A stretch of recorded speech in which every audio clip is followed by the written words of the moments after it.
Ay mga katitumel, nandito tayo sa Zion Restaurant, Pasaling, Pagudpud, Ilocos Norte. Ito yung karinderya na kung saan tumigil kami ng mga mahigit na 4 na oras. Malaking tulong tong karinderya na to.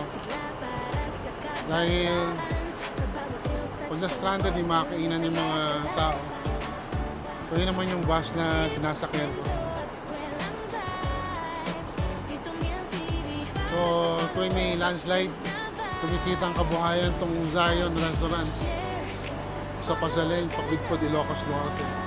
So isipin nyo na lamang ilang bus ang kumain dito ngayong araw na ito. Kahit tubong-tubo na sila, kahit magsarado sila ng 2 araw pala ito, sulit. Ang sarap din yung pagkain nila. Yan, ubos na eh. No? Ayun na, puno ito. Sabi ko, napakaswerte ng inyong restaurant. Tuwing may landslide, parang kumikita kayo. Pero ayaw naman natin magka-landslide, pero naging oportunidad para kumita kayo. Pero hindi naman to araw-araw, hindi ba?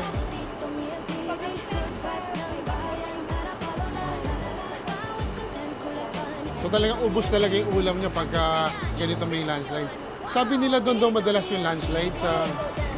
Anong lugar ho yun? Pagudpud rin.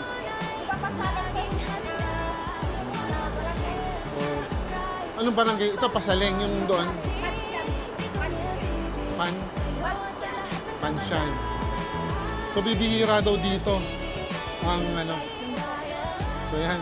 Napasalamat ako. First time ko pumunta dito sa sa Ilocos Norte. Punta ako doon sa Cagayan. Meron kaming project na bibisitahin. So, first time. Galing pa ng Maynila. So first time, at least pinag-a-adyan na rin at hindi doon sa mismong tapat,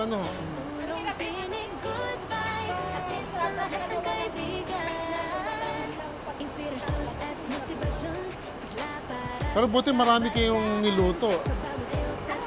Araw-araw. Ilang kilo ng baboy ang inyong inaano? Ay, okay. Yan, alis na daw.